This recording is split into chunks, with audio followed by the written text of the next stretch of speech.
The Director General, National Center for Technology Management (NACETM), Dr. Olushola Odunsanya, in his address during a press conference in Abuja with theme Technological Impacts of NACETM to Sustainable Development Goals, says the ongoing reform in the agency is a deliberate plan to cue in to the renewed hope of the President Bola Ahmed Tinubu. In the first instance, when I participated in the interview that heralded my appointment, I was asked a few questions about what my strategic goals were for this agency. The role of NACETM is omnibus in nation building, most especially where we have a problem, and that is in planning and implementation.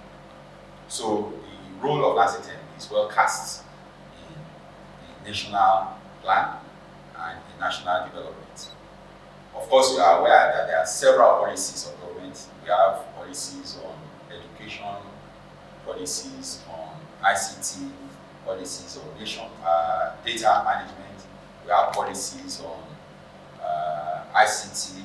We have policies on the petroleum industry. The most recent is the petroleum industry bill. And over the years, NACETM has been collecting data on science and technology innovation policies, and they have been collecting data on different aspects of life. And when I came on board, the agency I met had a couple of issues, and I don't want to rehash them, but fundamentally, the press environment was poor, and it required urgent attention. But I realized a strategic vision is to ensure that rather than engage in unnecessary media diatribes, it was important to first come in and settle the storm and ensure that I galvanize the staff into an equitable workforce that is going to drive the mandate of the agency and drive the development. According to him, over the years, the National Center for Technology Management has experienced bad publicity, says the reform, especially in the ICT training media, is needed in order for them to be carried along in this new development.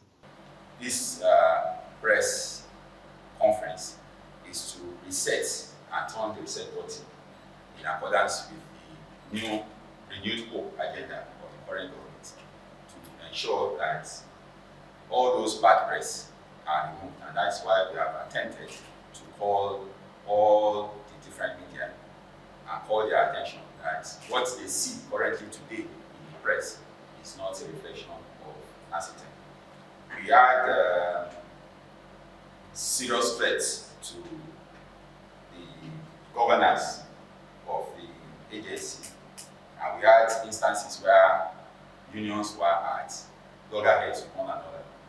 At the point of my appointment, the agency's gates were locked, and the unions were at loggerheads with one another. We had one union preventing others from coming to work and engaged in fetish practices and so many things that are unprintable that are better left in the dustbins of the poor history of this agency. But my role as a leader is to come and bring everybody together and ensure that the mandate of NACETM as designed is the mandate that we are running, and the agency is being put on a proper footing.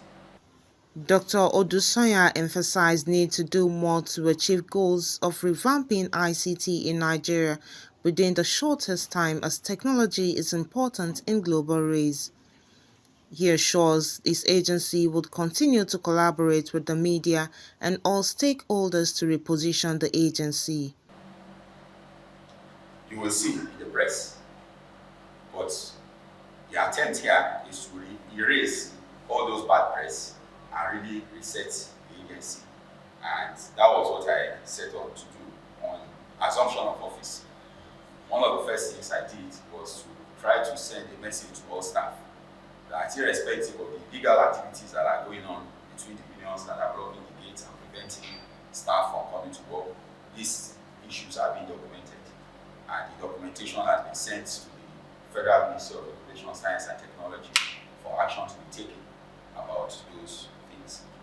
But at the same time, I engage the leadership of the unions to ensure that the rule of law is put in place and that all action that would lead to breakdown of law and order are put in place.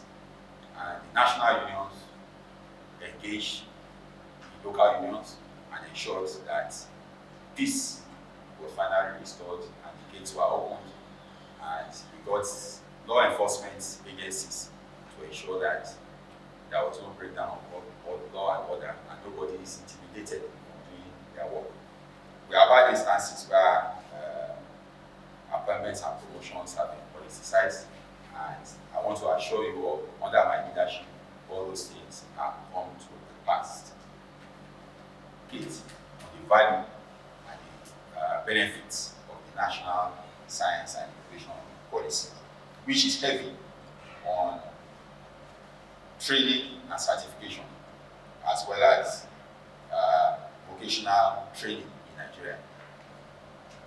You may want to wonder why we are emphasizing vocational training.